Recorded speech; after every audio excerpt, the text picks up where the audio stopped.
नमस्कार। स्वागत है आप सभी लोगों का हमारे चैनल की एक और वीडियो में। अभी जो हमारी सीरीज चल रही है इसमें हम 1 से लेकर 12 राशियों के बारे में बात कर रहे हैं। पिछली राशि जो थी हमारी वो थी एरीज। पिछली वीडियो में हमने बात करी थी एरीज राशि के बारे में और एरीज असेंडेंट के जो लोग होते हैं उनके बारे में। साथ ही साथ पिछली वीडियो में हमने जाना था कि आपके कुंडली में जहां पर भी एरीज राशि आ रही है, यानी कि जहां पर भी आपकी कुंडली के अंदर जिस भी हाउस में एक नंबर लिखा है उसका आपके जीवन के ऊपर क्या प्रभाव पड़ेगा। क्यों? क्योंकि राशि पूरी एस्ट्रोलॉजी में अपने आप में एक बहुत ही ज्यादा इंपॉर्टेंट फैक्टर है, क्योंकि राशि एक माहौल को दर्शाती है, एक एनवायरनमेंट को दर्शाती है। तो जिस भी हाउस में जो भी राशि होगी उस हाउस में जो उस राशि के एट्रीब्यूट होंगे उस प्रकार का ही माहौल बनता चला जाएगा। तो पिछली वीडियो में हमने बात करी थी 1 नंबर राशि यानी कि एरीज राशि के बारे में। आज हम बात करेंगे 2 नंबर राशि यानी कि टॉरस राशि के बारे में, साथ ही साथ टॉरस असेंडेंट के बारे में। असेंडेंट मतलब होता है कि हर व्यक्ति 1 से लेकर 12 जो राशियां होती है उनमें से किसी ना किसी लगन का होता है। जिस व्यक्ति की कुंडली में यहाँ पे जो भी नंबर लिखा होगा 1 से लेकर 12 तक, वो जो भी राशि होगी तो हम बोलेंगे व्यक्ति को कि ये उस लगन का है। जैसे कि अगर आप देखेंगे तो इस कुंडली में यहाँ पर 2 नंबर लिखा है यानी कि वृषभ राशि, तो हम ये नहीं बोलेंगे कि ये व्यक्ति वृषभ राशि का है, हम बोलेंगे ये व्यक्ति वृषभ लगन का है, ये व्यक्ति टॉरस असेंडेंट का है। तो आज हम बात करेंगे टॉरस असेंडेंट वाले व्यक्तियों के बारे में और उनके जीवन के अंदर क्या रहस्य होते हैं उनके बारे में। साथ ही साथ जब आपकी कुंडली में 1 से लेकर 12 तक ये टॉरस राशि जाएगी, यानी कि आपकी कुंडली में जिस भी हाउस में 2 नंबर लिखा होगा तो उसका आपके जीवन के ऊपर क्या प्रभाव पड़ेगा उसके बारे में। परंतु अगर आपने पिछली वीडियो नहीं देखी जिसमें हमने एरीज राशि के और एरीज असेंडेंट वाले लोगों के बारे में बात करी थी, तो आप जाकर देख सकते हैं। क्या पता आप भी टॉरस, आप भी एरीज असेंडेंट के, या फिर आपकी कुंडली में जिस भी हाउस में एरीज राशि हो, आपको उससे कोई ना कोई अपने जीवन के अंदर हेल्प जरूर मिल जाए। तो राशि को जानने की सीरीज में ये हमारी दूसरी वीडियो है जिसमें आज हम टॉरस यानी कि वृषभ राशि और वृषभ असेंडेंट के बारे में बात करेंगे। और आज आपको शुक्र ग्रह के बारे में भी कुछ चमत्कारी फैक्टर पता लगेंगे। अब देखिए, आप सभी लोगों ने सुना है कि जो शुक्र होता है वो कहीं ना कहीं लग्जरी को दर्शाता है, वो कहीं ना कहीं महंगी चीजों को दर्शाता है, आपके स्पाउस को दर्शाता है। मतलब आपने उसके बारे में हमेशा अच्छी चीजें ही सुनी है। परंतु जो हमारे जीवन के अंदर शुक्र ग्रह होता है, और मैंने शुक्र ग्रह से क्यों स्टार्ट करा, क्यों? क्योंकि जो 2 नंबर राशि है ये शुक्र ग्रह यानी कि वृषभ राशि का जो लॉर्ड है वो शुक्र है। तो इसलिए आज मैं शुक्र के बारे में भी आपको कुछ तथ्य बताऊंगा। तो आप सभी लोगों ने शुक्र की हमेशा अच्छी साइड देखी है, परंतु क्या आप जानते हैं कि जो शुक्र है वो कहीं ना कहीं आपकी लाइफ के अंदर बड़ी समस्याओं का कारण भी बन सकता है। आपको पता है कि जो शुक्रवंशी लोग होते हैं, शुक्रवंशी कौन होते हैं? जिनकी कुंडली में फर्स्ट हाउस में शुक्र आकर बैठ जाए तो उनको शुक्रवंशी बोला जाएगा। तो इस प्रकार के जो लोग होते हैं उनके फैमिली के अंदर उनके दादा, चाचा, ताऊ, किसी ना किसी के पैर से रिलेटेड बहुत बड़ी समस्या आ जाती है। और ऐसी समस्या आती है कि व्यक्ति अपने बेड से उठ नहीं पाता। यानी कि अगर शुक्र व्यक्ति के लग्न में हो यानी कि फर्स्ट हाउस में हो, तो ऐसे व्यक्ति को आप देखना कि उसकी फैमिली में कोई ना कोई या तो पैरालाइज होगा, किसी को पैरालिसिस होगा, या फिर कोई ऐसा व्यक्ति होगा जिसके पैर से रिलेटेड बहुत ज्यादा समस्या होगी, जिसके घुटने कई बार चेंज हो चुके होंगे। कहने का अर्थ अगर शुक्र लगन में आ जाए तो ये व्यक्ति के पैरों को तोड़ देता है, खराब कर देता है, व्यक्ति को चलने लायक नहीं छोड़ता। क्यों? क्योंकि ये अपने आप में बहुत बड़ी समस्या का कारण बन सकता है। तो इसलिए शुक्र अगर फर्स्ट हाउस में, तो आप देख लेना जिस भी व्यक्ति की कुंडली में है तो उसकी फैमिली में या फिर उसके खुद के पैरों में कोई ना कोई समस्या अवश्य ही होगी।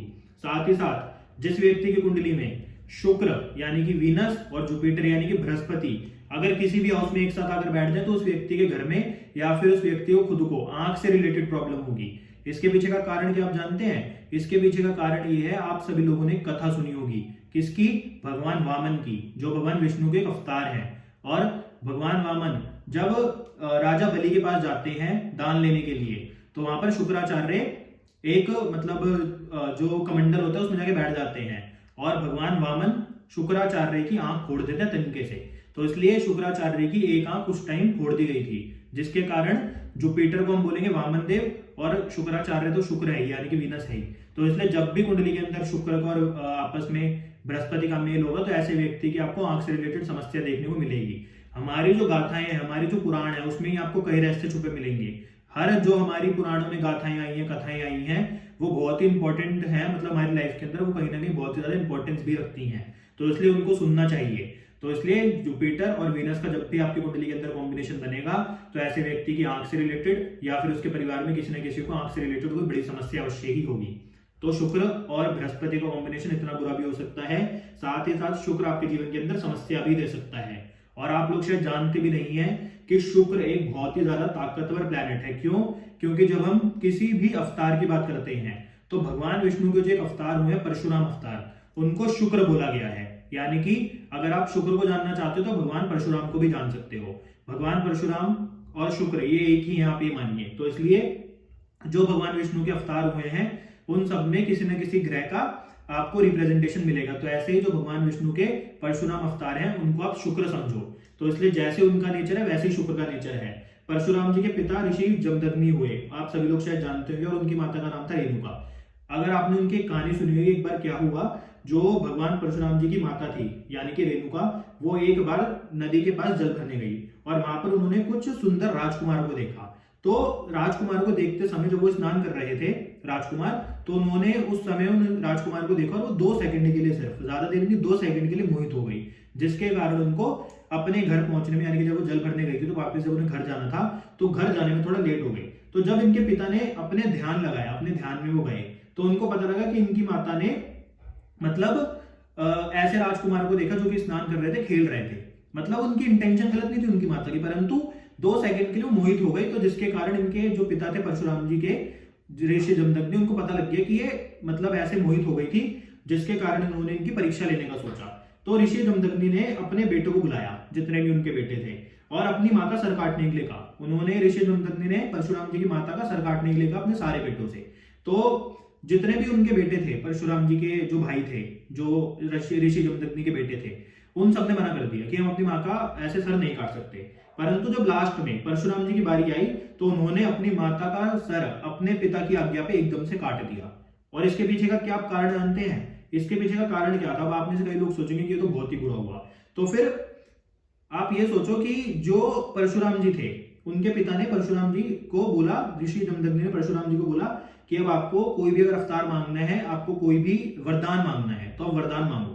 तो ऋषि जमदग्नि के ये बोलने पर परशुराम जी ने अपना बहुत ही ज्यादा दूरदृष्टि लगाई, अपना बहुत ही ज्यादा मतलब उनके अंदर जो इंटेलिजेंस थी उसको यूज किया, और उन्होंने वरदान क्या मांगा? उन्होंने बोला कि मेरी माता का जो भी मतलब ये सर कटा है इसको वापस जोड़ दो और मेरी माता को दोबारा से जीवित कर दो। तो उनके पिता ने बोला कि ठीक है, तुम्हारे को मैं वरदान देता हूं, और उनकी माता को तभी के तभी जीवित कर दिया।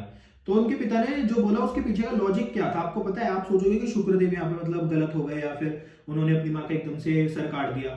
नहीं, यहाँ पे बात क्या है? यहाँ पे बात है कि शुक्र की जो कहानी होती है वो विश्वास पे चलती है, क्योंकि शुक्र को अपने पिता के ऊपर पूरा विश्वास था कि वो ऐसा भूल कर भी नहीं कर सकते कि वो अपनी पत्नी का सर काट दें, या फिर मतलब परशुराम जी को अपनी मतलब पिता के ऊपर बिल्कुल विश्वास था कि वो कभी भी ऐसी कोई गलती नहीं करेंगे। दूसरा, यहाँ पर आपको परशुराम जी की दूरदृष्टि भी दिखेगी। जब भी मैं परशुराम जी और शुक्र बोलूंगा तो इनको आप एक ही समझना, यहाँ पर आपको परशुराम जी की दूरदृष्टि भी दिखेगी कि उनको पता था कि ऐसा कुछ होने वाला है। उनको पता था, वो दूर का देख सकते थे। उनको पता था कि मेरे पिता मेरे को बाद में वरदान मांगने के बोलेंगे और मैं जब वरदान मांगूंगा तो उसमें अपनी माँ को वापस जीवित मांग लूंगा। कहने का अर्थ है कि शुक्र को अगर आप देखोगे तो उसमें आपको कहीं ना कहीं दूरदृष्टता दिखेगी, साथ ही साथ इंटेलिजेंस दिखेगी, साथ ही साथ ताकत दिखेगी शुक्र की आपको। शुक्र अपने आप में बहुत ही मतलब विश्वास पे चलने वाला प्लैनेट है। अगर आप देखोगे ना तो काल पुरुष की कुंडली में शुक्र 12th में उच्च का होता है, यानी कि पाइसेस राशि में, और जहां पे आपको बहुत ज्यादा अंधेरा दिखेगा, और 6th राशि में नीच का होता है जहां पर बहुत ज्यादा ट्रांसपेरेंसी दिखेगी। यानी कि जो पाइसेस राशि है वो अंधेरे को दर्शाती है, और जो हमारी कुंडली के अंदर हमारी कन्या राशि यानी कि 6 नंबर राशि है वो कहीं ना कहीं ट्रांसपेरेंसी को दर्शाती है। तो शुक्र कैसा प्लैनेट है? वो अंधेरे में चलने वाला, उसको विश्वास पे चलना है। शुक्र विश्वास पे चलने वाला प्लैनेट है, तो इसलिए शुक्र को 12वीं राशि में यानी कि पाइसेस राशि में उच्च का बोला, और जहां पर ट्रांसपेरेंसी है बिल्कुल वहां पर नीच का बोला। और ट्रांसपेरेंसी में कौन सा प्लैनेट उच्च का है? जो 6th हाउस या फिर 6 नंबर राशि है वहां पर मरकरी उच्च का है।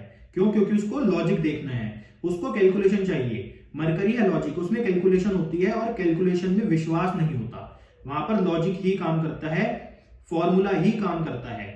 मरकरी है एनालिटिकल प्लैनेट, इसलिए वो ट्रांसपेरेंसी को मतलब ट्रांसपेरेंसी उसको ज्यादा पसंद है, इसलिए जो ट्रांसपेरेंसी वैलिडेटेड राशि है उसमें मरकरी उच्च का होता है।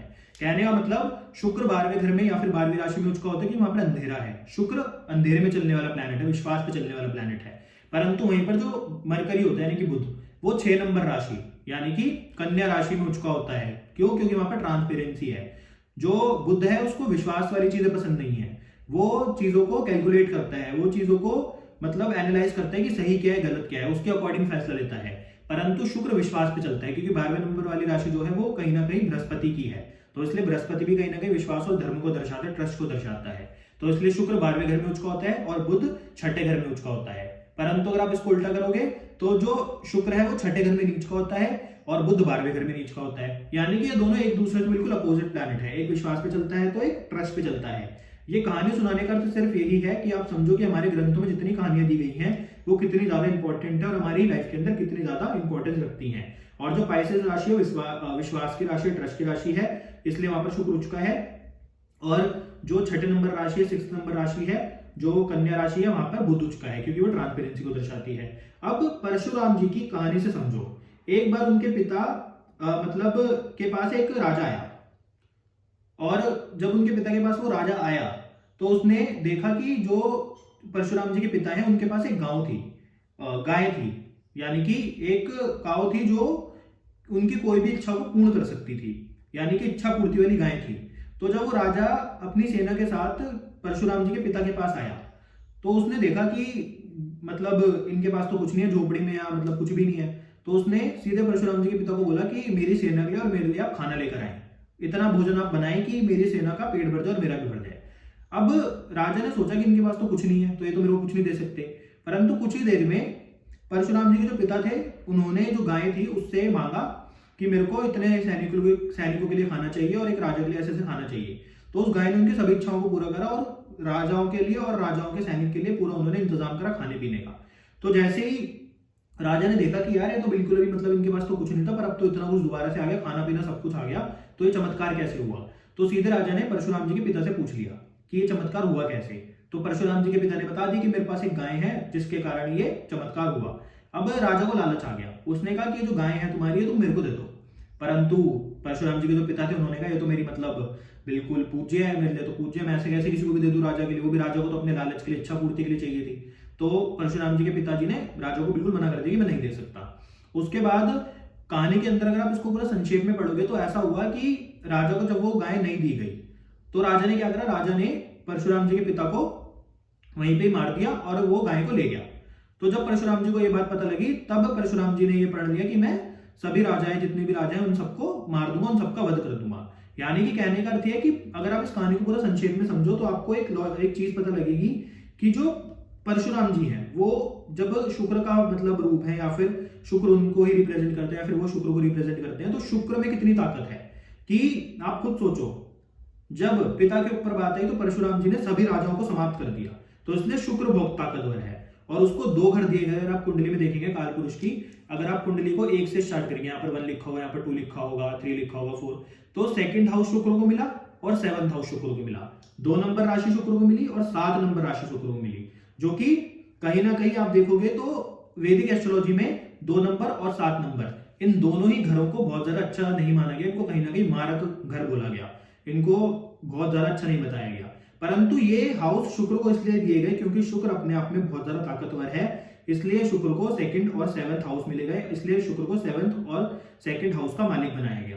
तो जो आप देखो तो शुक्र भी कहीं ना कहीं बहुत ज्यादा ताकतवर इंपॉर्टेंट है, तो वो व्यक्ति को तार भी सकता है, तो उसको बर्बाद भी कर सकता है अगर कुंडली में खराब हो जाए। और ये जो दोनों 2nd और 7th हाउस है, इसको वैदिक एस्ट्रोलॉजी में दोबारा से बोल रहा हूं बिल्कुल भी अच्छा नहीं माना गया, इसको कहीं ना कहीं मारक स्थान बोला गया। तो इसलिए शुक्र बहुत इंपॉर्टेंट है। किसी भी चीज की जो उत्पत्ति होती है, जो भी मतलब चीज आपको चाहिए लाइफ के अंदर, उसके लिए आपको अग्नि चाहिए। अग्नि यानी कि मेष राशि से होती है।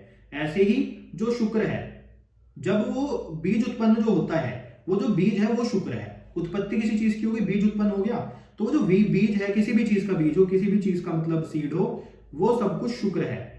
व्यक्ति में जो भी मतलब व्यक्ति के अंदर संतान उत्पत्ति के लिए जो भी स्पर्म वगैरह होता है, वो भी शुक्राणु उसको बोला जाता है। अगर आप सुनो तो वो भी शुक्र को ही दर्शाते हैं। तो इसलिए जिसके यहाँ पर मतलब कोई भी समस्या हो, जिनके बच्चा ना हो रहा हो या फिर संतान प्राप्ति में समस्या आ रही हो, तो कहीं ना कहीं उनकी कुंडली में आपको मिलेगा कि शुक्र कहीं ना कहीं पीड़ित हो रहा है और शुक्र कहीं ना कहीं खराब है। तो शुक्र इज अ सीड। और जो हम बेडरूम यूज करते हैं, जो हमारे घर के अंदर बेडरूम होते हैं, वो भी कहीं ना कहीं शुक्र होता है। अगर व्यक्ति का बेडरूम साफ रहता है, बिल्कुल क्लीन रहता है, तो उसकी कुंडली के अंदर आपको शुक्र अच्छा देखने को मिलेगा, वीनस अच्छी प्लेसमेंट में मिलेगा।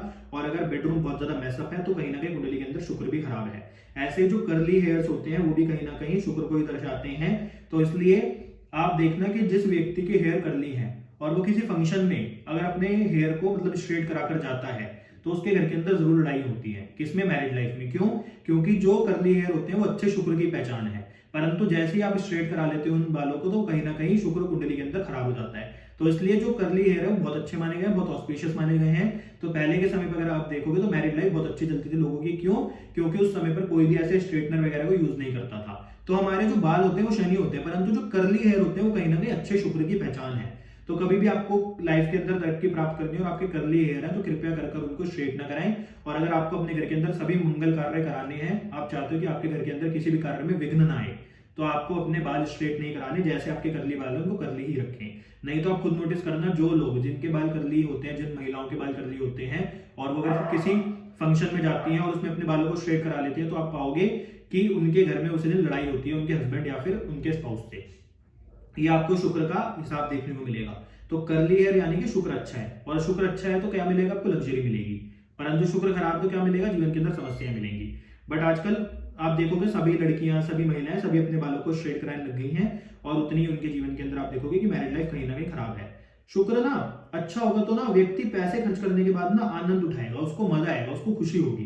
परंतु वहीं अगर शुक्र खराब होगा तो व्यक्ति चाहे कितने भी पैसे खर्च कर दे उसको आनंद नहीं मिलेगा, क्योंकि शुक्र कहीं ना कहीं आनंद और आपकी हैप्पीनेस को भी दर्शाता है। तो इसलिए अगर आप पैसा खर्च करने के बाद खुश हो तो शुक्र अच्छा है, परंतु अगर आप पैसा भी खर्च कर रहे हो, सब कुछ कर रहे हो, परंतु उसके बाद भी कहीं ना कहीं परेशान हो तो कुंडली में कहीं ना कहीं आपको शुक्र खराब मिलेगा।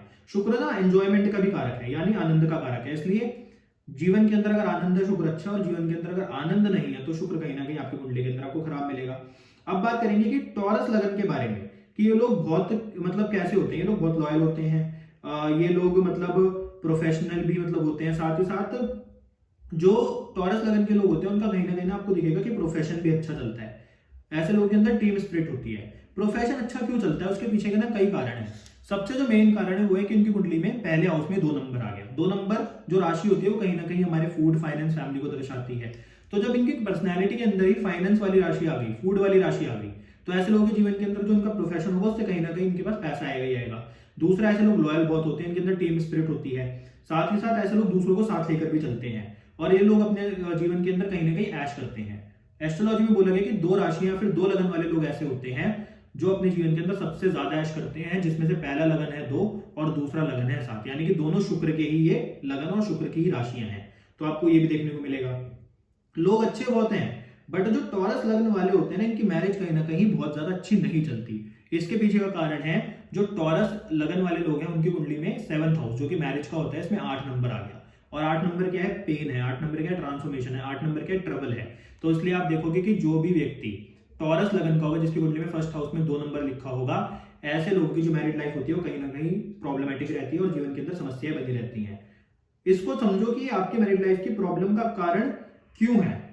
इसके पीछे का सबसे सिंपल अगर आप रीजन मानोगे तो सबसे सिंपल रीजन यही है कि इनकी कुंडली में जो इनका 7th हाउस है उसमें 8 नंबर आ गया, और 8 नंबर कहीं ना कहीं आपके जीवन के अंदर ट्रबल्स को दर्शाता है। दूसरा, टॉरस लगन वालों की ना जो एक मतलब छुपी हुई आदत होती है वो होती है कि इनके अंदर डुअलिटी होती है। टॉरस लगन वालों की जो बातें होती है इसमें आपको डुअलिटी देखने को मिलेगी, क्योंकि जो टॉरस लगन है जो 2 नंबर है वो कहीं ना कहीं आपकी स्पीच का भी नंबर है। टॉरस जो ये राशि है, जो ये वृषभ राशि है, दूसरे नंबर राशि है कालपुरुष की कुंडली की, और ये फाइनेंस, फूड, फैमिली, साथ ही साथ आपकी स्पीच को भी दर्शाती है। तो इसलिए टॉरस लगन वाले जो लोग होंगे जिनकी कुंडली में यहाँ पर 2 नंबर लिखा होगा, इनकी बातों में भी आपको डुअलिटी मिलेगी कि अभी ये चाहते हैं कि मैं ये काम कर लूं, परंतु 2 सेकंड बाद ही बोलेंगे नहीं यार इसमें मजा नहीं आ रहा। यानी कि एक बात सीधे सीधे नहीं बोलेंगे कि काम करना है या फिर नहीं करना। इनकी बातों में आपको डुअलिटी देखने को मिलेगी। दूसरा ना, इनकी बातों में डुअलिटी का एक और रीजन है कि जो टॉरस लगन वाले होंगे उनकी कुंडली में 2nd हाउस जो कि स्पीच का होता है, यहाँ पर 3 नंबर लिखा है। अब 2nd हाउस है आपकी स्पीच का और यहाँ पर 3 नंबर आ गया, तो जो जेमिनाई साइन है, जो जेमिनाई राशि है, वो भी कहीं ना कहीं डुअलिटी को दर्शाती है और 2nd हाउस है आपकी स्पीच का। तो इसलिए आपकी बातों के अंदर कहीं ना कहीं डुअलिटी होगी। तो इसलिए जो टॉरस असेंडेंट वाले लोग होते हैं उनके जीवन के अंदर, उनकी बातों के अंदर आपको डुअलिटी देखने को मिलेगी, स्पीच में डुअलिटी देखने को मिलेगी। और ना जो ये टॉरस लगन वाले लोग होते हैं, टॉरस असेंडेंट वाले लोग होते हैं जिनकी कुंडली में फर्स्ट हाउस में 2 नंबर लिखा होगा, ऐसे लोग ना किसी भी मुद्दे पर या फिर किसी भी आप बात के ऊपर या फिर किसी भी नतीजे के ऊपर ये ना सीधा पहुंच ही नहीं पाते। क्यों? क्योंकि जीवन के अंदर इनकी डुअलिटी आई गई कहीं ना कहीं। तो इसलिए ऐसे लोगों की बातों पे आपको कभी भी विश्वास ज्यादा नहीं करना चाहिए, क्योंकि इनकी बात कभी भी स्ट्रेट नहीं होती। ये हमेशा कंफ्यूज रहते हैं अपनी बातों को लेकर। और ना इस व्यक्ति को ना एक बात ना समझ लेनी चाहिए कि अगर ये अपनी लाइफ के अंदर टेंशन फ्री जीना चाहता है, कि इसके रिलेशन इसके स्पाउस और इसके बच्चों के साथ बहुत अच्छे मतलब नहीं रहे, आप ये समझो। अगर ये व्यक्ति अपनी लाइफ के अंदर बहुत अच्छी अपनी जिंदगी जीना चाहता है, बहुत अच्छी लाइफ मतलब बिताना चाहता है, तो इसको एक चीज अपनी लाइफ के अंदर मान लेनी चाहिए कि इसकी जो वाइफ है और जो इसके बच्चे हैं उनके साथ इसके रिलेशन बहुत ज्यादा अच्छे आपको देखने को नहीं मिलेंगे। और ये बात इसको मान लेनी ही चाहिए, नहीं तो जीवन के अंदर समस्या बनी रहेगी। और ये परेशान किस बात को लेकर होगा कि मेरी वाइफ और मेरे बच्चों के साथ मेरे रिलेशन बहुत ज्यादा अच्छे नहीं है। इनकी सबसे बड़ी टेंशन की समस्या यही होता है। दूसरा, आप देखोगे कि जो ये टॉरस लगन वाले लोग होते हैं, ऐसे लग्न में इस व्यक्ति का जन्म हुआ है कि इसके जीवन के अंदर ये जो ये मैरिड लाइफ वाली मतलब मैरिड लाइफ खराब और बच्चों से रिलेटेड जो संबंध है वो बहुत अच्छे नहीं है, ये परिस्थिति कहीं ना कहीं बनी रहेगी। क्योंकि जो बच्चों वाला घर है उसमें 6 नंबर आ गया, ये भी ट्रबल्स को दर्शाता है, और मैरिड वाले घर में 8 नंबर आ गया, ये भी कहीं ना कहीं ट्रबल्स को दर्शाता है। तो ऐसे लोगों की लाइफ के अंदर ना कहीं मैरिड लाइफ और बच्चों से रिलेटेड समस्या और टेंशन बनी रहती है।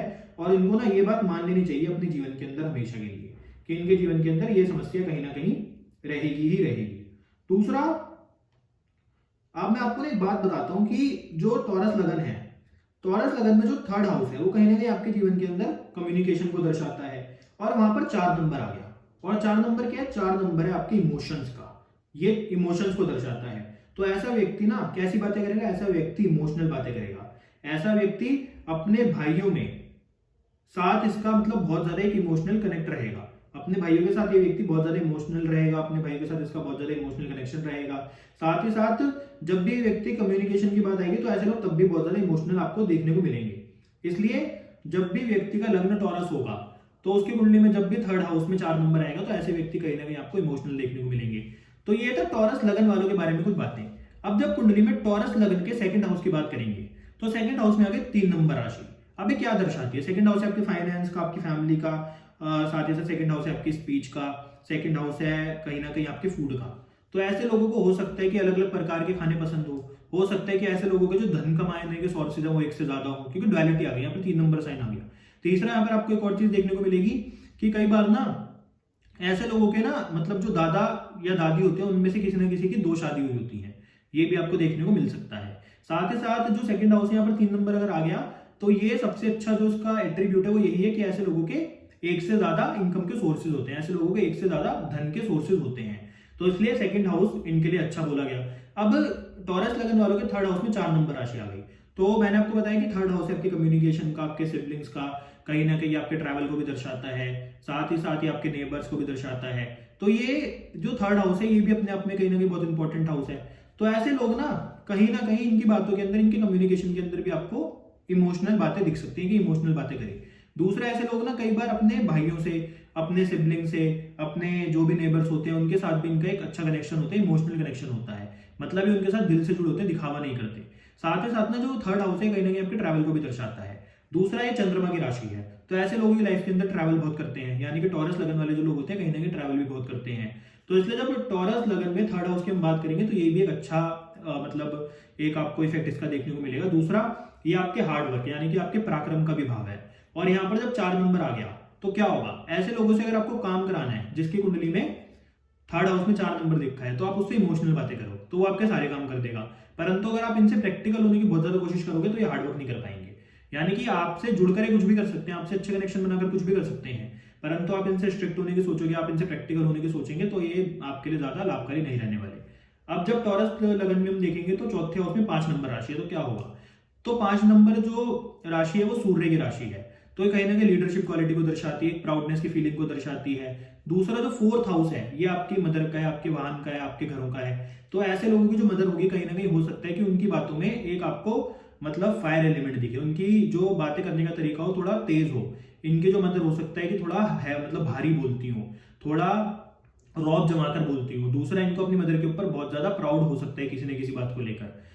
साथ ही जो 4th हाउस है आपकी गाड़ी और आपके घर का भी है, हो सकता है कि इस व्यक्ति का घर और गाड़ी ऐसी हो कि दुनिया को बता पाए कि देखो मैंने अपना घर और गाड़ी ऐसा लिया। क्यों? क्योंकि 5 नंबर राशि लीडरशिप को दर्शाती है, कहीं ना कहीं आपकी प्राउड की फीलिंग है। तो जब ये चौथे हाउस में आएगी तो ये कहीं ना कहीं हो सकता है ऐसे व्यक्ति अपनी गाड़ी, अपनी मदर और अपने वाहनों को लेकर और अपने घरों को लेकर, प्रॉपर्टी को लेकर बहुत ज्यादा प्राउड फील करता हो। ये भी आपको देखने को मिलेगा, इनका घर गाड़ी बहुत अच्छी हो, ये भी हो सकता है। अब जब टॉरस लगन में 5th हाउस की बात करेंगे तो 5th हाउस में यहाँ पर आ रही है 6 नंबर राशि। तो 6 नंबर राशि है कर्जों की, ये आपके रिपू की, आपके ऋणों की, ये है छुपे हुए शत्रुओं की। तो कई बार ऐसे लोगों के जो बच्चे होते हैं ना वही इनके खिलाफ हो जाते हैं, अगेंस्ट हो जाते हैं। दूसरा, इनके बच्चों से इनके रिलेशन बहुत ज्यादा अच्छे नहीं रहते। तीसरा, इनको ना एजुकेशन में भी कई बार समस्या आनी शुरू हो जाती है, इनको एजुकेशन की फील्ड से रिलेटेड समस्या आनी शुरू हो जाती है। कई बार ये कोई एजुकेशन प्राप्त करते हैं उसका इनको कोई फायदा नहीं मिलता। कई बार इनको जब ये मतलब एजुकेशन प्राप्त कर रहे होते हैं तो इनके लिए फाइनेंशियली मतलब कोई ना कोई ऐसी समस्या आ जाती है इनके पेरेंट्स के पास कि अपनी एजुकेशन पूरी नहीं कर पाते। यानी कि कहने का मतलब एजुकेशन में कहीं ना कहीं ट्रबल, संतान से कहीं ना कहीं कोई ना कोई ट्रबल। दूसरा, ऐसे लोग अगर लव अफेयर की साइड जाए तब भी इनके जो लव और अफेयर होते हैं वो कहीं ना कहीं मतलब खराब हो जाते हैं, बहुत ज्यादा अच्छे नहीं चलते। तो ये आपको इनके जीवन के अंदर इफेक्ट देखने को मिलेगा। अब जब टॉरस लगन की बात करेंगे तो उसमें जो इनका 6th हाउस है उसमें आ रही है 7 नंबर राशि। तो 7 नंबर राशि किसकी? आपकी मैरिड लाइफ की। तो यहाँ पर फिर क्या हुआ, ये ट्रबल्स क्या उसमें आ गए, तो मैरिड लाइफ कहीं ना कहीं अनस्टेबल हो गई, मैरिड लाइफ में कहीं ना कहीं समस्या आनी शुरू हो गई। साथ ही साथ 7th हाउस किसका है, 7th राशि किसकी? आपके पार्टनरशिप को भी दर्शाती है, इंडिपेंडेंट बिजनेस को भी दर्शाती है। तो ऐसे लोगों के लिए पार्टनरशिप में बिजनेस करना, जॉब करना भी बहुत ज्यादा अच्छा नहीं रहेगा। तो इसलिए ऐसे लोगों को इन चीजों से बचना चाहिए। दूसरा, जो 7th नंबर राशि आपके 6th हाउस में आ गई, तो 6th हाउस आपके जॉब को भी दर्शाता है। तो कई बार क्या होता है कि ऐसे लोगों का जो स्पाउस होता है वो कहीं ना कहीं इनको जॉब के स्थान पर मिल जाता है। ऐसे लोगों की जो शादी होती है वो अपनी किसी कलीग से हो जाती है, ये आपको पॉसिबिलिटी देखने को मिल सकती है। अब जब इनकी कुंडली में हम 8 नंबर की बात करेंगे, 7 नंबर हाउस की बात करेंगे, 8 नंबर राशि की बात करेंगे, तो 7th हाउस है आपके मैरिज का, 7th हाउस है आपकी पार्टनरशिप का, 7th हाउस है आपके इंडिपेंडेंट बिजनेस का। तो यहाँ पे 8 नंबर राशि आ गई। 8 नंबर राशि है अनस्टेबिलिटी की, पेन की, ट्रांसफॉर्मेशन की। तो ऐसे लोगों की लाइफ के अंदर सबसे सिंपल क्या होगा कि मैरिड लाइफ में कोई ना कोई प्रॉब्लम रहेगी, मैंने आपको पहले ही बताया था। क्योंकि ना हर चीज का एक कारण है, राशि एक माहौल है। तो जब एक राशि जिसका माहौल क्या है अनस्टेबिलिटी, जिसका माहौल क्या है पेन, तो ऐसे लोगों की स्पाउस, ऐसे लोगों की लाइफ बहुत ज्यादा बढ़िया नहीं चलती। दूसरा, ऐसे लोगों की जो वाइफ है हो सकता है, या फिर कोई जो हस्बैंड है हो सकता है, स्पाउस जो इनका है उसको कोई ना कोई हेल्थ से रिलेटेड भी समस्या हो, जिसके कारण इनकी मैरिड लाइफ में कोई ना कोई समस्या हो। अब उसके बाद जब बात करेंगे इनके कुंडली में 8 नंबर हाउस के बारे में, तो 8 नंबर हाउस में आ गई 9 नंबर राशि, जो कौन किसको दर्शाती है, जो दर्शाती है धर्म को, जो दर्शाती है कर्मों को, जो दर्शाती है ईमानदारी को। और ये चली गई अनस्टेबिलिटी के हाउस में। तो क्या होगा, ऐसे लोग जब भी किसी धार्मिक यात्रा पे जाएंगे, धर्म के काम करेंगे, तो ये खुद ही ट्रबल में फंस जाएंगे। ऐसे लोग जब भी बहुत ज्यादा मतलब धार्मिक चीजों से जुड़ेंगे, धार्मिक मंदिरों में जाएंगे, ऐसे लोग जब बहुत ज्यादा धार्मिक ग्रंथों का अध्ययन करेंगे, तो क्या होगा, लाइफ के अंदर पेन तो आएगा, ट्रांसफॉर्मेशन भी होगी, परंतु कहीं ना कहीं जीवन के अंदर समस्या भी क्रिएट करेगा। ये वही लोग होते हैं जो किसी धार्मिक यात्रा पे गए और इनकी किसी ना किसी से लड़ाई हो गई, तो ये भी आपको देखने को मिलेगा। अब जब कुंडली के 9th हाउस में हम बात करेंगे, टॉरस लगन वालों के 9th हाउस की, तो 9th हाउस में आ गई 10 नंबर राशि। तो इनके भाग्य के ऊपर क्या निर्भर होता है, इनके भाग्य के ऊपर निर्भर करेगा इनका कर्म। जैसा ही कर्म करेंगे वैसा इनका भाग्य इनका साथ देगा। दूसरा, हो सकता है कि ये लोग अपने पिता के साथ ही किसी प्रोफेशन में जुड़ जाएं। हो सकता है कि ये लोग मतलब अगर कोई अपने पिता के साथ जुड़कर काम करे तो उससे इनका भाग्य उज्जवल हो जाए। तो इसलिए क्योंकि 10 नंबर राशि कहीं ना कहीं आपके जीवन के अंदर आपके प्रोफेशन और बिजनेस और कर्म को दर्शाती है। तो जब कर्म भाग्य से मिल गया तो भाग्य कैसे चमकेगा, अच्छे कर्म करने से। तो इसलिए ऐसे लोगों को हमेशा अपने कर्म जो रखने चाहिए, अच्छे करने चाहिए। दूसरा, इनको अपने पिता और गुरु का आशीर्वाद लेकर कोई भी काम शुरू करना चाहिए, तब भी इनके जीवन के अंदर इनको सफलता प्राप्त होती है। अब जब इनकी कुंडली में हम 10th हाउस की बात करेंगे, 10th हाउस में 11 नंबर राशि, तो अब क्या होगा, तो अब देखिए 10th हाउस कहीं ना कहीं आपके जीवन के अंदर आपका कर्म है, आपका प्रोफेशन है। वैसे जो 11th हाउस है ये आपकी लाइफ के अंदर आपकी इनकम, आपके डिजायर को दर्शाता है। तो ऐसा लोग जब भी कोई काम करता है, ऐसे लोग जब भी कोई काम करते हैं तो इनकी इच्छाएं उससे पूरी होती हैं, कर्म करते हैं उसका फल भी मिल जाता है। कहने का मतलब ये एक अच्छा योग है, आप इसको बोल सकते हो। तो इसलिए मैंने आपको शुरू में बोला था कि टॉरस लगन वालों की लाइफ के अंदर प्रोफेशन कहीं ना कहीं हमेशा स्टेबल ही रहता है। और एक बात हमेशा याद रखना, मैं आपको हर वीडियो में बोलता हूँ कि ये सिर्फ हम अभी राशियों की बात कर रहे हैं, उनके हाउसेस में जाने की बात कर रहे हैं, उनके क्या इफेक्ट होंगे उसकी बात कर रहे हैं। जब कोई प्लैनेट इसके अंदर इन्वॉल्व होगा, प्लैनेट की दृष्टियां इन्वॉल्व होंगी, तो उससे चीजें चेंज हो जाएंगी। ये सिर्फ एक ब्लैंक चार्ट प्रिडिक्शन है, परंतु जब इसके अंदर कोई ग्रह अपना असर डालेगा, कोई मतलब ग्रह दृष्टि डालेगा, तो उससे चीजें चेंज हो जाएंगी। तो ये थी इनके 10th हाउस की बात। अब जब टॉरस लगन वालों की हम 11th हाउस की बात करेंगे, तो 11th हाउस में आ गई 12 नंबर राशि। तो क्या होगा, ऐसे लोग जब तक अपनी इच्छाओं को छोड़ेंगे नहीं ना, तब तक इनकी इच्छाएं पूरी नहीं होंगी। क्योंकि 12th हाउस किसका है, छोड़ने का। 12th हाउस है दान पुण्य का, और ऐसे लोग अगर दान पुण्य करना शुरू कर देंगे तब इनकी इच्छाएं पूरी हो जाएंगी। दूसरा, कहीं ना कहीं ऐसे लोगों की जो इनकम सोर्स होती है वो कहीं ना कहीं फॉरेन से रिलेट करती है। ये इंपोर्ट एक्सपोर्ट का काम कर सकते हैं, ये फॉरेन में सेटल होकर कोई काम कर सकते हैं, तो इनके लिए अच्छा रहता है। तो इसलिए सबसे सिंपल इनको क्या करना है, इनको अपनी इच्छाओं को त्यागना है, तभी इनकी सभी इच्छाएं पूरी होंगी। अब जब इनके 12th हाउस की बात करेंगे, 12th हाउस में आ गए 1 नंबर। ये वही लोग होते हैं जो अपने जीवन के अंदर एकदम से फॉरेन जगह सेटल हो जाते हैं। इनका कोई मूड नहीं होगा फॉरेन जाने का, परंतु चले जाएंगे, क्योंकि 1 नंबर स्टबर्ननेस को दर्शाता है। 1 नंबर मार्स की एक ऐसी एनर्जी है जो चीजों को एकदम से कराती है। तो इसलिए हो सकता है कि एकदम से फॉरेन चले जाएं। दूसरा, जहां पर भी एक नंबर होगा, मैंने आपको कल भी बताया था, अगर आपने वीडियो नहीं देखी आप जाके देख सकते हैं कि जिस भी हाउस में एक नंबर होता है तो वहां पर कुछ ना कुछ नया होगा, कुछ ना कुछ न्यू बिगनिंग्स को दर्शाता है। तो जब एक नंबर इनकी कुंडली के अंदर 12th हाउस में आएगा तो एकदम से फॉरेन जाएंगे, एकदम से अपने जीवन के अंदर कोई ना कोई ऐसा काम करेंगे जो फॉरेन से रिलेटेड होगा। दूसरा, ये हो सकता है कि अपनी फैमिली के अंदर सबसे पहले व्यक्ति हो, अपने मोहल्ले में, अपनी कम्युनिटी में सबसे पहले व्यक्ति हो जो फॉरेन में जाकर सेटल हुए हो। तो ये है टॉरस लगन वालों के जीवन के कुछ तथ्य। तो ये था टॉरस लगन वालों की बात। अब बात करते हैं कि आपकी कुंडली में जिस भी हाउस में टॉरस लगन होगा, यानी कि टॉरस असेंडेंट होगा, जिस भी हाउस में अभी कुंडली में टॉरस राशि होगी, तो उसका आपके जीवन के ऊपर क्या प्रभाव पड़ेगा। फर्स्ट हाउस का मैंने आपको बता दिया कि व्यक्ति लॉयल होता है, व्यक्ति का प्रोफेशन ठीक रहता है, व्यक्ति के बातों के अंदर आपको डुअलिटी देखने को मिलती है। अब जब कुंडली के सेकंड हाउस में टॉरस लगन जाएगा, टॉरस राशि जाएगी, तो सेकंड हाउस है आपके फाइनेंस, फूड और फैमिली का। तो क्या होगा, ऐसे व्यक्ति अपनी फैमिली के साथ लॉयल होगा, ऐसे व्यक्ति के जो इनकम सोर्सेज होंगे वो कहीं ना कहीं हो सकता है कि किसी ऐसे काम से, जैसे कि जो लग्जरी चीजों के काम होते हैं, हो सकता है कि ऐसे व्यक्ति परफ्यूम का, क्लोथ्स का, गारमेंट्स का काम करते हो, ऐसे व्यक्तियों के कोई रेस्टोरेंट हो, कोई ऐसे व्यक्तियों के जीवन के अंदर जो इनका प्रोफेशन हो वो कहीं ना कहीं फाइनेंस की फील्ड से रिलेटेड करता है, ऐसे व्यक्ति सीए हो सकते हैं। तो ये आपको इफेक्ट देखने को मिलेंगे। दूसरा, जब आपकी कुंडली में थर्ड हाउस में टॉरस आएगा तो ऐसे में क्या होगा, ऐसे व्यक्ति अपने जो भाई वगैरह होंगे उनसे बहुत ज्यादा इमोशनल कनेक्ट होंगे। दूसरा, ऐसे व्यक्ति अपने सिबलिंग्स के साथ और नेबर्स के साथ लॉयल हो सकते हैं। जो 2 नंबर राशि है वो कहीं ना कहीं आपकी लाइफ के अंदर सबसे बड़ा जो उसका पार्ट है वो लॉयल्टी है। तो ऐसे व्यक्ति अपने हार्डवर्क को लेकर लॉयल होते हैं, ऐसे व्यक्ति अपने सिबलिंग को लेकर लॉयल होते हैं। ऐसे व्यक्ति जब ट्रैवल करते हैं तो इनके जीवन के अंदर इनको धन की प्राप्ति होती है। क्यों? क्योंकि दूसरा जो राशि है, जो दूसरे नंबर राशि है, वो कहीं ना कहीं धन को भी दर्शाती है। तो इसलिए ऐसे लोगों के जीवन में आपको कुछ इस प्रकार के इफेक्ट दिखेंगे। अब जब कुंडली के 4th हाउस में 2 नंबर राशि जाएगी तो क्या दर्शा रही है, तो ऐसे लोग अपनी मदर के साथ लॉयल होंगे। ऐसे लोगों के पास जो इनकम का सोर्स आएगा, ऐसे लोग जो धन कमाएंगे वो कहीं ना कहीं प्रॉपर्टी और ऑटोमोबाइल की मतलब फील्ड से कमाएंगे। ऐसे लोग जब अपनी मदर के साथ मिलकर कोई काम करते हैं, अपनी माँ के साथ मिलकर कोई काम करते हैं, तब भी इनके पास धन की इनको प्राप्ति हो जाती है। ये चीज आपको देखने को मिलेगी। अब जब कुंडली के 5th हाउस में 2 नंबर आएगा तो ये क्या आपके जीवन के अंदर दर्शाएगा, ऐसे लोगों का जो पैसे कमाने का सोर्स होगा वो कहीं ना कहीं हो सकता है कि एजुकेशन से रिलेटेड हो। ऐसे लोग किसी पढ़ाई की फील्ड में, ऐसे लोग टीचर हो, प्रोफेसर हो। साथ ही साथ हो सकता है कि ऐसे लोगों के जीवन में जब इनके संतान की उत्पत्ति हो उसके बाद इनके जीवन के अंदर धन की वृद्धि हो। साथ ही साथ ऐसे लोगों की लाइफ के अंदर आपको दिखेगा कि जो 2 नंबर है ना, कहीं ना कहीं लॉयल है। ऐसे लोग अपने प्रेम, अपने लव अफेयर के अंदर भी कहीं ना कहीं बहुत ज्यादा लॉयल आपको देखने को मिलेंगे। अब अगर कुंडली के 6th हाउस में आपके 2 नंबर लिखा है तो 6th हाउस किसका है? 6th हाउस है रोग ऋण का, आपके मामा और मौसी का। तो ऐसे लोगों के अपने मामा मौसी का रिलेशन अच्छे होते हैं। साथ ही आपके रोग ऋण का भी है। तो ऐसे लोगों का जो पैसा कई बार खर्च होता है वो शत्रुओं की वजह से होता है कि शत्रु जीवन के अंदर कहीं ऑब्स्टेकल्स पैदा करते हैं। कई बार ऐसे लोग कर्जा ले लेते हैं तो उनसे चुकाया नहीं जाता। कई बार इनके जीवन के अंदर ये हॉस्पिटल में पैसा देते हैं।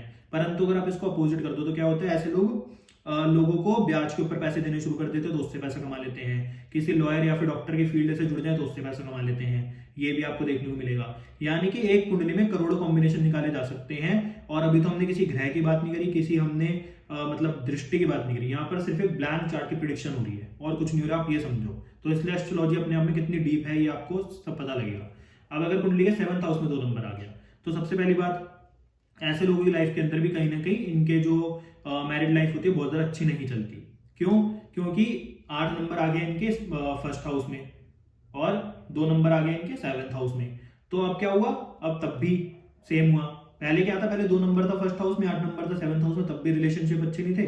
अब क्या हुआ, अब 2 नंबर तो आ गया 7th हाउस में और 8 नंबर आ गया 1st हाउस में। यानी कि स्पाउस से कहीं ना कहीं रिलेशन खराब, मैरिड लाइफ कहीं ना कहीं खराब। साथ ही साथ जो बिजनेस में पार्टनरशिप होती है वो भी कहीं ना कहीं डिस्टर्ब। तो इसलिए ऐसे लोगों को बिजनेस पार्टनरशिप नहीं करनी चाहिए। अब जब कुंडली के 8th हाउस यानी कि ऑब्स्टेकल्स के घर के अंदर 2 नंबर जाएगा तो क्या होगा, तो ऐसे लोगों को धन से रिलेटेड समस्या रहेंगी। ऐसे लोगों का फैमिली के साथ बहुत ज्यादा अच्छे रिलेशन नहीं रहेंगे। साथ ही साथ अगर 2 नंबर 8वें हाउस में होगा तो क्या होगा, आप देखोगे कि ऐसे लोग अपनी फैमिली से अलग रहेंगे। दूसरा, जो 2 नंबर है ना वो कहीं ना कहीं डीप रिसर्च का भी है। ऐसे लोग कई बार जब रिसर्च में चले जाते हैं तो ये बहुत अच्छा परफॉर्म करते हैं। 2 नंबर आपके धन को दर्शाता है, तो धन में कहीं हमेशा अनस्टेबिलिटी, कभी तो पैसा आ जाएगा, कभी बिल्कुल भी नहीं आएगा, ये आपको देखने को मिलेगा। अब जब कुंडली के 9th हाउस में 2 नंबर जाएगा तो 9th हाउस है आपके भाग्य का, आपके पिता, आपके गुरु का। तो ये वही लोग होते हैं जो अपने पिता और गुरु के साथ बहुत लॉयल होते हैं। अपने पिता और गुरु के साथ इनका कनेक्शन बहुत अच्छा होता है। परंतु अगर हम भाग्य देखें और धन देखें तो पैसा इनके पास कहां से आता है, भाग्य से आ जाता है। पैसा कब जाता है, भाग्य से ही जाता है। यानी कि इनके जीवन में पैसों को अगर आप देखोगे तो उसमें भाग्य का एक इंपॉर्टेंट रोल आपको देखने को मिलेगा।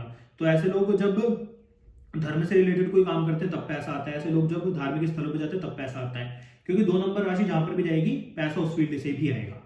अब जब 10th हाउस में 2 नंबर राशि जाएगी तो क्या होगा? ऐसे लोग हमेशा बिजनेस से रिलेटेड बातें करेंगे।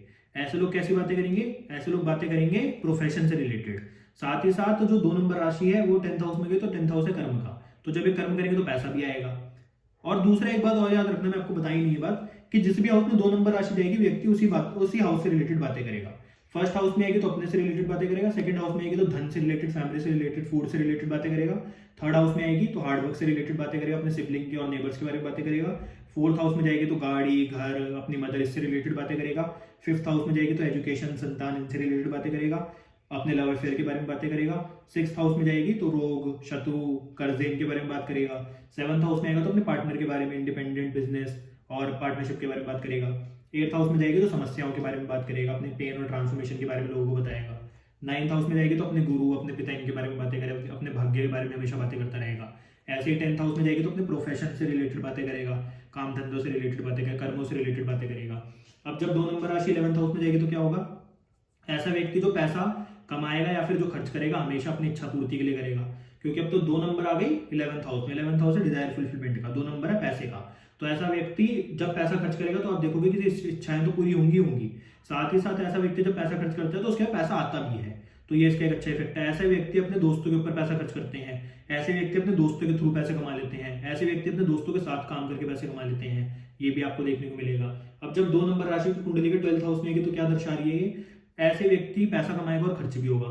ऐसे व्यक्ति की हो सकता है कि फैमिली इनसे दूर रहे, ऐसे व्यक्ति की फैमिली हो सकती है कि फॉरेन में रहती हो। तो ये था कुंडली में 2 नंबर राशि का इफेक्ट, और 2 नंबर लग्न वालों की कुंडली मतलब जीवन के अंदर क्या दर्शाती है ये। तो आज हमने 2 नंबर राशि और 2 नंबर लग्न वालों के बारे में बात करी। तो राशियों का बहुत महत्व है। राशि एक अपने जीवन के अंदर, आपके जीवन के अंदर एक माहौल को क्रिएट करती है उस हाउस में। अब आप में से कई लोग बोलेंगे कि 12 राशियां होती हैं तो क्या सबकी लाइफ सेम होती है? तो नहीं। इसका एक बहुत ही सिंपल सा आंसर है कि जब प्लैनेट्स आएंगे, जब दृष्टि आएंगी तो उससे कई फलादेश बदल जाएंगे, परंतु यहाँ पे हम सिर्फ क्या बात कर रहे हैं? राशियों के बारे में। क्योंकि राशि जिस हाउस में जाएगी उस हाउस में वो अपने एट्रीब्यूट के अकॉर्डिंग, अपने इफेक्ट के अकॉर्डिंग माहौल तो बनाएगी। तो इसलिए जिस भी हाउस में 2 नंबर राशि गई उसने वहां पे उसी के अकॉर्डिंग व्यक्ति से बातें कराई, उसकी स्पीच ऐसी हो गई, व्यक्ति ने उस फील्ड से पैसा कमाया। मतलब आप सब लोग भी ना इसको कनेक्ट करके देख सकते हो, आपको बहुत ही अच्छे इसके प्रभाव देखने को मिलेंगे। तो आज हमने बात करी टॉरस असेंडेंट और टॉरस राशि के बारे में। तो अगर आपको आज की वीडियो अच्छी लगी तो वीडियो को लाइक करें, शेयर करें, चैनल को सब्सक्राइब करें। आपसे मिलते हैं कल अगली वीडियो में जिसमें हम जेमिनी साइन और जेमिनी असेंडेंट वालों के बारे में बात करेंगे। धन्यवाद।